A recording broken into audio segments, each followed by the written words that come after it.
Hello, this is Elvin with the deep king, brothers and sister. আমি নতুন জিনিস ছাড়া কিছু ভালোবাসি না। আজকের বিষয় হলো লক লক লক। কি লক?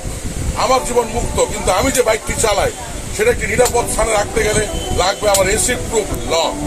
তো অবশেষে we fair motto got the Oxford lock. এই হলো যে লকের নমুনা।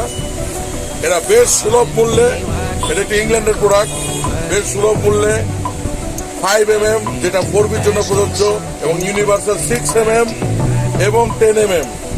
এটা হলো 5mm, এটা হলো আপনার 6mm, এটা হলো 10mm। অনেক সুন্দর প্রোডাক্ট আবার নিয়ে আসা হলো। তো ভিউয়ার্স, আশা করি লক লক লক লকটি দ্রুত কালেক্ট করুন এবং আপনার বাইকটি সুনির্দিষ্ট স্থানে রেখে লক করে নিশ্চিন্তে মুক্ত জীবনে পাখির মতো ডানা মেলে ঘুরে বেড়ান। স্টক সীমিত, কারণ বোর্ড বন্ধ। তো অনেক প্রোডাক্ট দিচ্ছে না, অতি শীঘ্র এসে তাদের লকের সংকীর্ণ জীবন চলছে। Collect your lock lock lock. সবাই ভালো থাকবেন। আবার নেক্সট কোনো ব্লগে নতুন